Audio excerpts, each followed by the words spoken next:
वाला मामला सामने आया है। दरअसल एक तांत्रिक पर एक प्रेग्नेंट महिला के साथ दुष्कर्म करने का आरोप लगा है। शिवहर जिले की महिला ने आरोप लगाया कि भूत झाड़ने को लेकर सिवाई पट्टी के मधेरा गांव के तांत्रिक ने उसके साथ घिनौनी हरकत की और किसी को बताने पर तंत्र मंत्र से मार देने की धमकी दी। महिला 7 महीने की प्रेग्नेंट बताई जा रही है। फिलहाल एसकेएमसीएच में इलाज के लिए उसे लाया गया है। पीड़ित महिला ने बताया कि उसे भूत पकड़ा था, जिसे लेकर वो अपने पति के साथ तांत्रिक के पास गई थी। तांत्रिक ने उसके पति को घर से दूर रोक दिया और महिला को कमरे में ले जाकर उसके साथ घिनौनी हरकत की है। रेप की वारदात को अंजाम दिया है।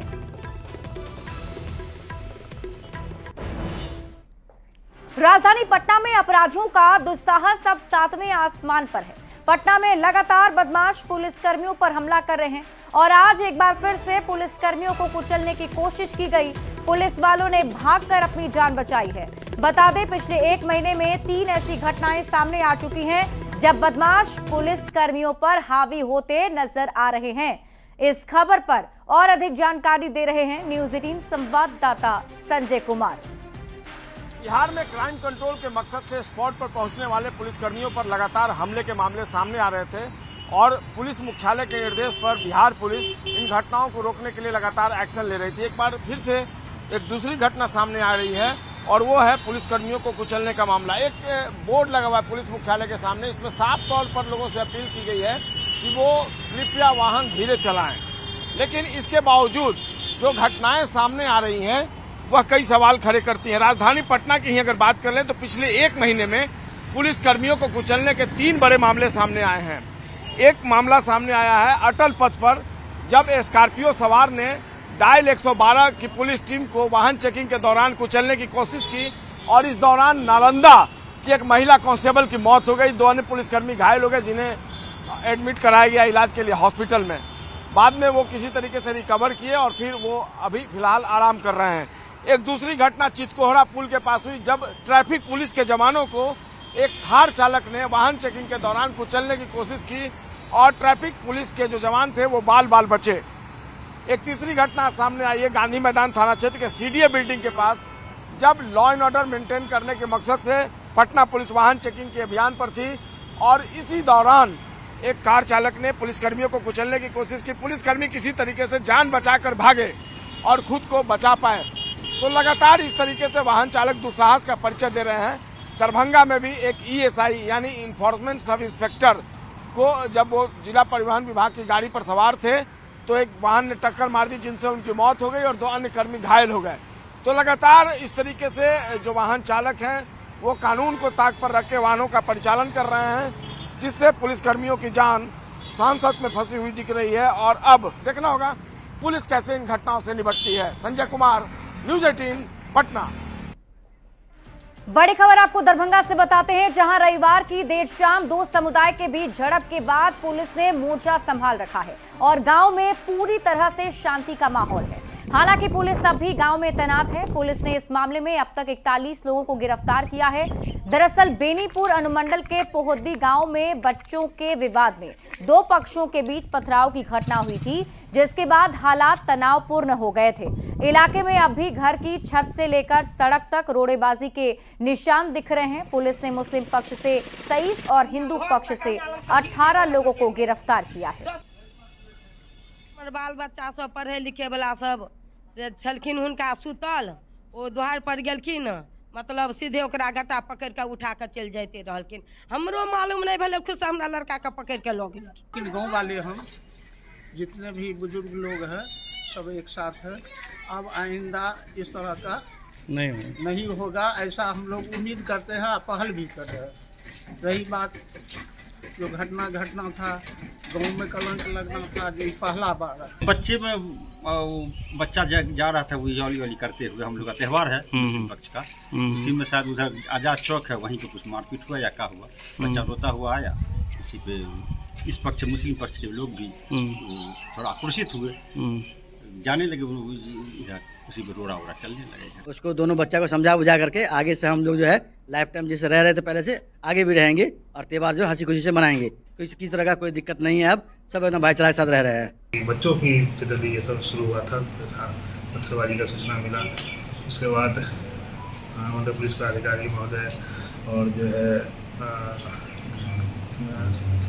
पुलिस अधीक्षक ग्रामीण महोदय के नेतृत्व में हम लोग जो है और थाना अध्यक्ष इंस्पेक्टर साहब सभी लोग वहाँ पहुँच के स्थिति को नियंत्रित किया गया। हम लोगों ने तत्काल कार्रवाई करते हुए तुरंत 41 लोगों को गिरफ्तार किया है। फिलहाल जो है शांतिपूर्ण है वहाँ और पुलिस कैंप कर रही है। किसी भी सिचुएशन से निपटने के लिए हम लोग अभी तुरंत तैयार हैं और वहीं नहीं अनुमंडल में जिला में कहीं भी होता है तो हम लोग त्वरित कार्रवाई करते हैं।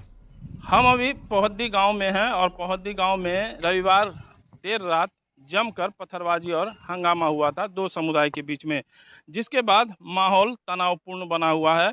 अभी हम ग्राउंड जीरो पर हैं और उसी गांव में हैं और आपको जो तस्वीर दिखा रहे हैं वो सहनी टोला का है।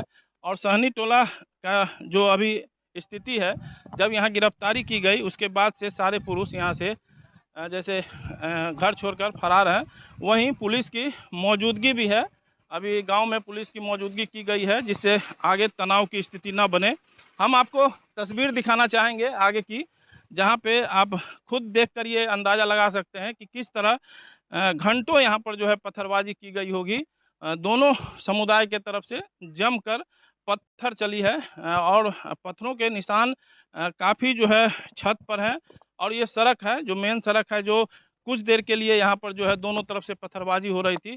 सड़कों पर आप जो है देखेंगे पत्थर ही पत्थर आपको नज़र आएंगे, जो ये गवाह है कि यहाँ पर जमकर रोड़ेबाजी और पत्थरबाजी हंगामा हुआ था, जिसमें 6 से ज़्यादा लोग घायल हुए हैं। वहीं पुलिस की कार्रवाई में अभी तक 41 लोगों की गिरफ्तारी हो चुकी है, उपद्रवियों की, और साथ ही पुलिस लगातार छापेमारी कर रही है जिसमें और गिरफ्तारी होने की बात कही जाएगी।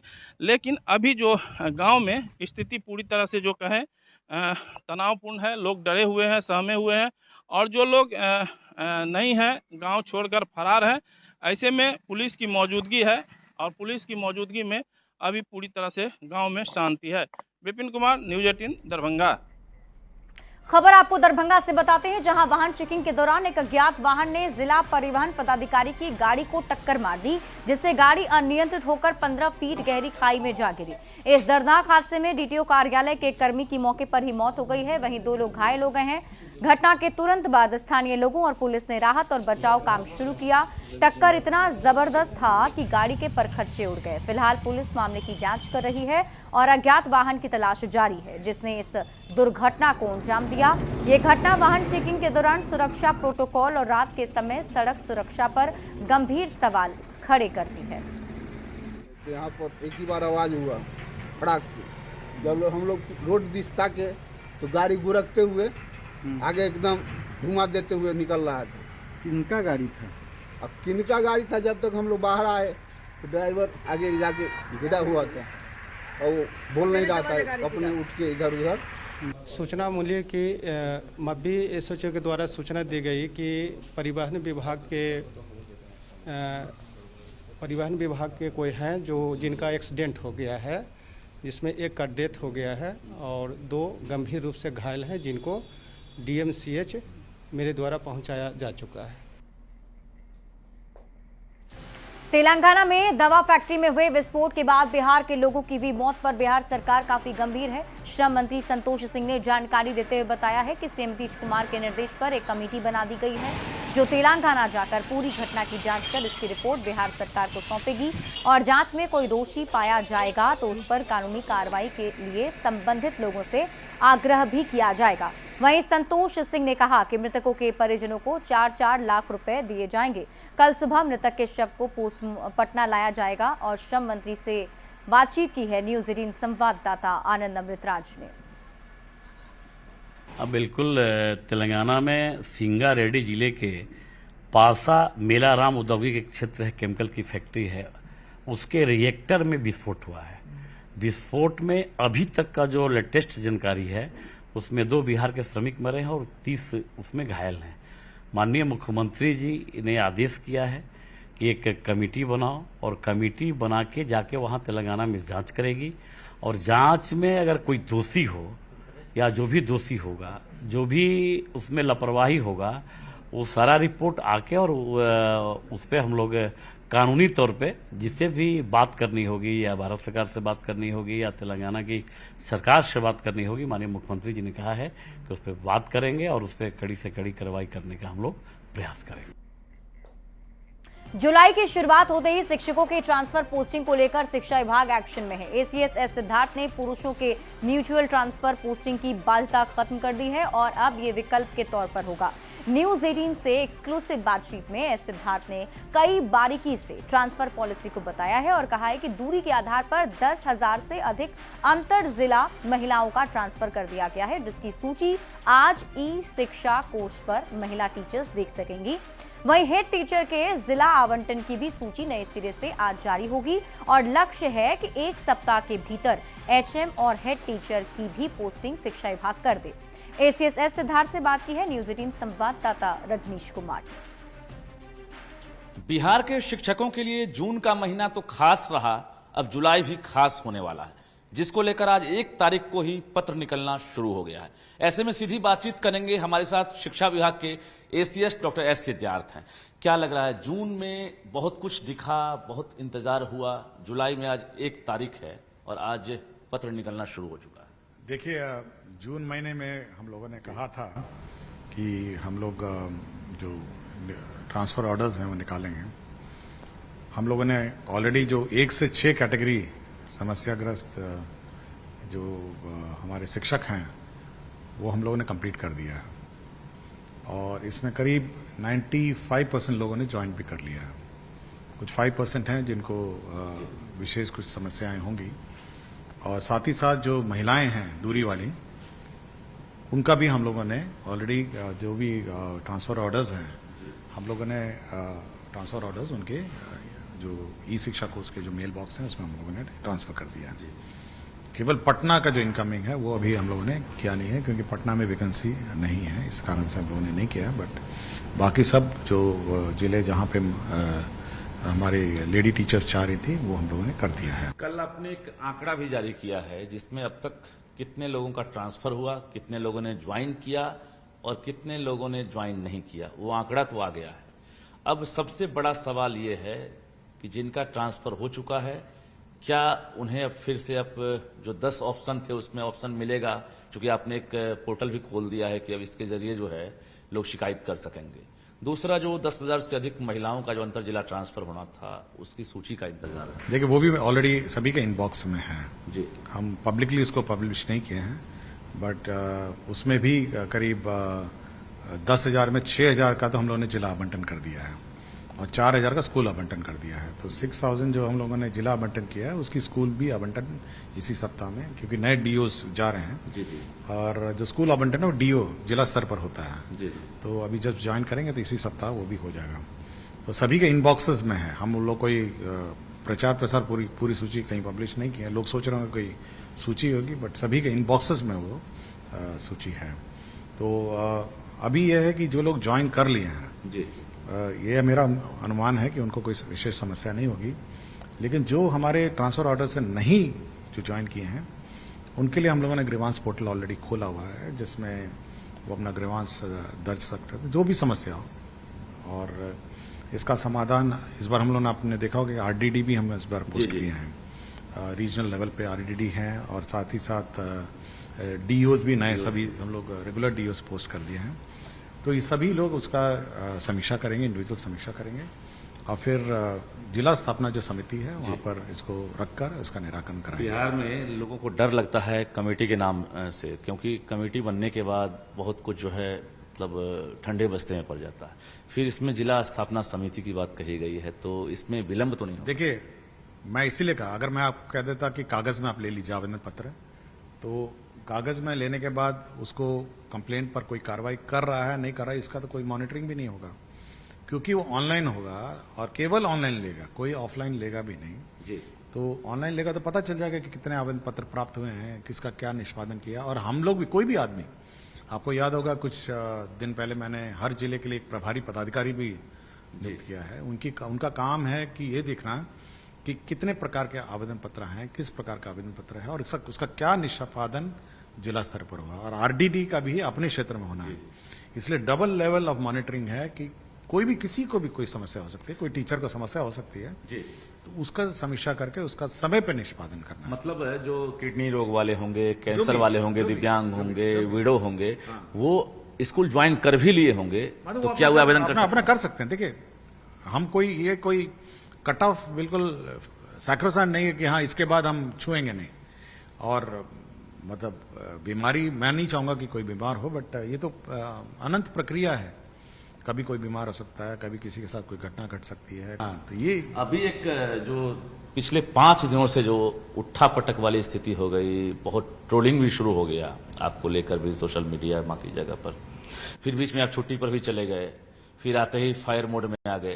तो ये जो 5 दिन से जो लगातार देख रहे हैं कि कुछ न कुछ जो है घटनाक्रम सामने आ रहा है, म्यूचुअल ट्रांसफर के आदेश के बाद ऐसा देखने को मिला है।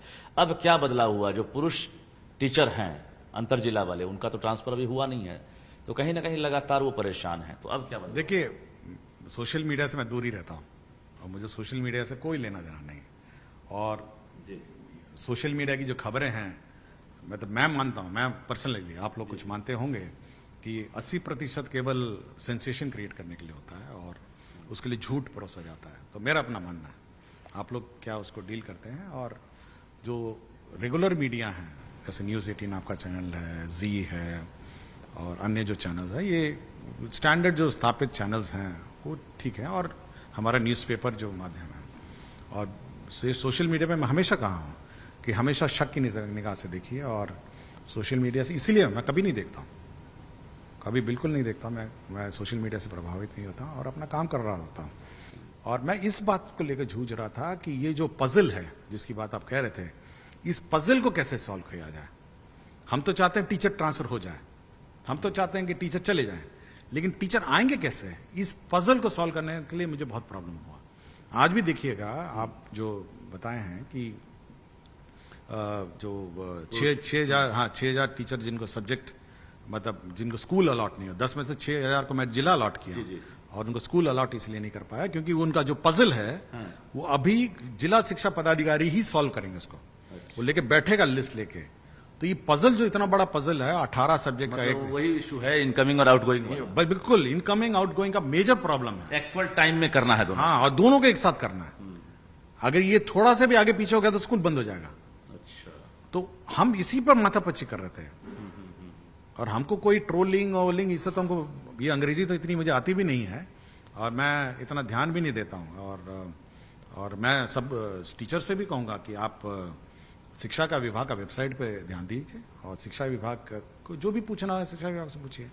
और किसी सोशल मीडिया के प्रेशर में या कोई भी किसी का भी ऐसी, मतलब जिनको कोई फैक्ट्स की कोई जानकारी नहीं है, उनके बारे में वो ज्ञान तो दे ही सकता है। मतलब ज्ञान देना तो बहुत आसान है ना, बिना ज्ञान के ज्ञान देना बहुत आसान काम है। तो इसलिए तो म्यूचुअल को लेकर भी आपने जो पत्र निकाला है, ये है कि म्यूचुअल जो मैंने निकाला है ये केवल एक ऑप्शन है। आपको ऑप्शन है, आप एक्सरसाइज करिए, नहीं करना नहीं करिए। ये जो जोड़ा और जोड़ी ढूंढने वाला, ये आपकी इच्छा है ना भाई, इच्छा है। और म्यूचुअल ट्रांसफर को मेरे अपना नया परिकल्पना नहीं है, तो पहले भी था। ये तो म्यूचुअल ट्रांसफर आज मेरी उपज नहीं है, ये तो आपकी सेवानिवृत्ति में है कि आप म्यूचुअल। मतलब अब तक जो ट्रांसफर आपने किया है जिस प्रोसेस से, जिस फॉर्मूला से, उसी फॉर्मूला से बाकी बचे हुए टीचर्स जस्ट लाइक पुरुष का, जैसे पुरुष है, पुरुष में आप पुरुष में को उस जगह पे जाएंगे जी जहां पर ये लेडी टीचर खाली करके आए जी। आप समझ गए ना? ऐसे बहुत सारे जिले हैं जहां पे लेडी टीचर अपने अपने जगह खाली करके आ गए। और जहां पे हमारा जो pupil teacher ratio, PTR ratio जो है, जिसमें बच्चे ज्यादा हैं टीचर कम हैं, तो वैसे जिले हम लोगों ने चिन्हित किए कि भाई ये 6 या 10 जिले हैं जहां पे टीचर कम हो गए हैं। और जो पुरुष अब जाना चाहेंगे तो पहले उसको टेकअप करेंगे और इस पुरुषों में हम भरेंगे। कब से शुरुआत हो रही है? ये करेंगे, पहले स्टेबलाइज हो जाए। अभी तो एचएम का हम लोगों ने हेड मास्टर किया, फिर हेड टीचर, आज एचएम का, आज हेड टीचर का निकलेगा। एचएम तो एसटी का निकल रहे हैं। बिल्कुल, आज वो निकल रहा है। कोर्ट से सब कुछ हो गया। हरी झंडी हम लोगों ने पुराना रद्द कर दिया है और नए सिरे से फिर हम लोगों ने कर दिया है। क्या मतलब सभी का जिला, जो भी ऑप्शन उन्होंने दिया उसी को हम लोगों ने फॉर्मूला पे चलाया है। जो अब तक जो लिस्ट जारी किए गए थे सारे रद्द हो गए। हमने वो पूरी लिस्ट रद्द कर दी। पिटिशनर है उनका क्या हुआ? अब वो अपने फॉर्मूला में देख लें कि बैठ रहे हैं नहीं बैठ रहे हैं। मतलब वो 48 या हम उस पेटिशनर को खोजने नहीं जा उनका भी रिजल्ट आ रहा है जिला सब वो भी उसी में है, तो उनका रिजल्ट आज आ जाएगा। सभी लोग आज वेबसाइट में देख। कब तक टारगेट है ये एसटी और एचएम की पोस्टिंग का? एक उसके बाद हमारा, देखिए हम लोग हमेशा मतलब रैंडम अलॉटमेंट पे विश्वास नहीं करते हैं। जी जी। तो हम लोगों ने सबको कहा है कि आप 3 ब्लॉक या 5 ब्लॉक का ऑप्शन दीजिए और उसमें फिर हम लोग अपना पोस्टिंग कर देंगे। तो टीचर्स सब वहां से एडवाइस भी दे रहे हैं, हमने मतलब चेक किया तो टीचर्स सबका एडवाइस आ रहा है, पटना जिला जो आना चाहते हैं कि एक बार एडिट का भी अगर आप ऑप्शन दे देंगे वो कर लेंगे, एडिट का ऑप्शन मिल सकता है। बिल्कुल बिल्कुल बिल्कुल। इस महीने जुलाई लगता है पटना वालों के लिए पूरा खत्म कर लूं, क्योंकि अभी हेड टीचर भी चले जाएंगे, बहुत स्कूल से हेड टीचर चले जाएंगे, फिर हेड मास्टर भी बहुत स्कूल से चले जाएंगे। अब पूरी रिक्ति बिल्कुल कहते हैं उथल फथल हो जाएगी। एक तरह से में भी अपने पोस्टिंग किया, उसमें कई ऐसे हैं जो सेम जिला वाले छूट गए हैं, तो उसके लिए क्या?